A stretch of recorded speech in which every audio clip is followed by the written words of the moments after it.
Hello, I'm Justin Gilligan, and I am one of the owners here at TheraFit Rehab. And if you're wondering why I have this shirt on, well, it's because we have our holiday Christmas party today. So we're all having an ugly sweater contest. So this is my ugly sweater for the day.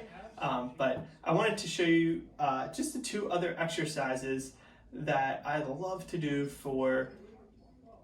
specifically for foot drop. And these exercises work really well for someone that has mild to moderate spasticity, but definitely not severe spasticity. So with severe spasticity, there's some other interventions that we love to do first to really kind of control the tone. Once we're able to control and break tone, then we can work on trying to control the muscle and the movement.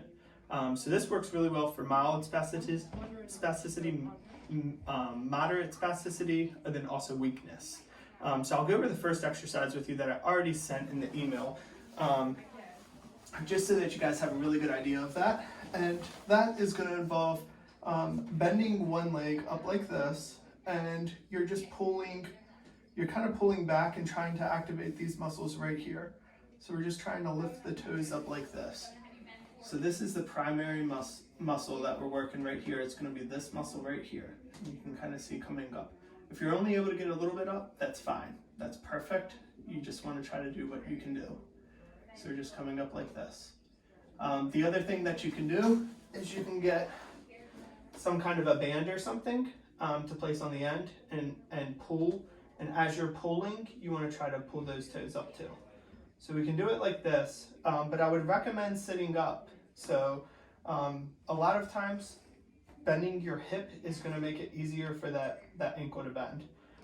So if you're going to be using a strap or something, I would tie it right around your toes, and I'd try to bend your ankle and your knee, or bend your knee and your hip rather, and then place a strap around the toes, and just give it a pull and try to come up like this. So this is the motion that we're trying to do, and you can give yourself a little bit of assistance, but I really want you focusing on these muscles right here on the outside part of the leg. So these are the muscles that when they activate, they shorten, they bring in the toes towards your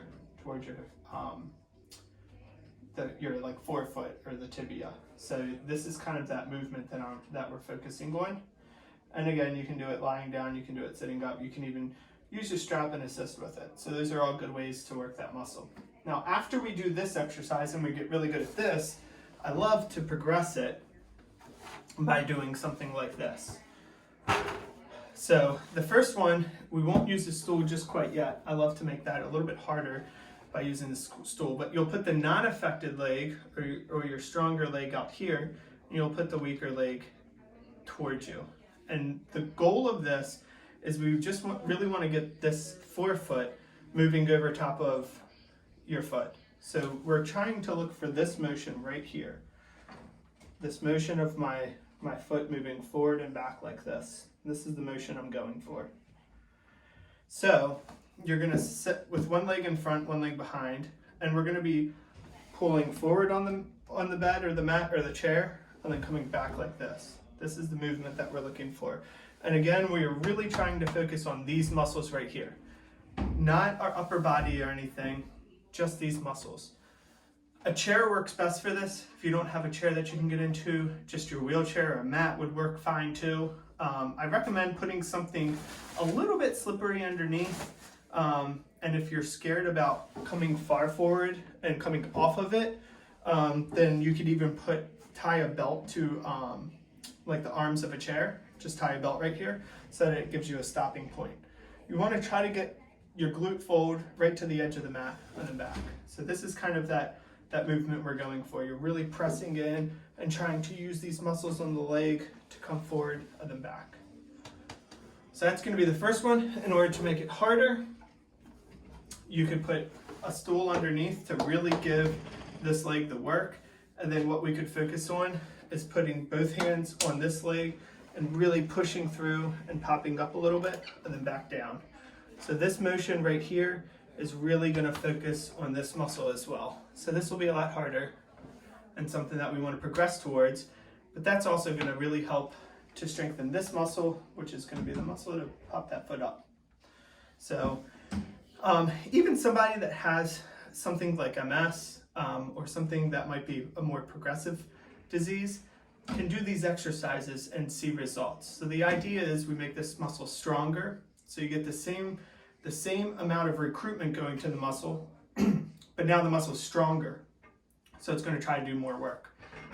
So that's why we do these exercises, and you got to be consistent about it. You have to be doing them. But if you have any more questions, all you need to do is email me, and you can set up a discovery visit. It's a free, no obligation visit where you get to come in, and we can kind of go over these exercises. I have a lot of other exercises that I love to do for toe drop or foot drop, but they kind of are, we really got to be able to assess the ankle, see what type of spasticity that you have, and then I can usually gear more of a controlled home exercise plan to really be able to work on those. So if you have any questions, feel free to email me, and I'll look forward to hearing from you. Thank you. Bye.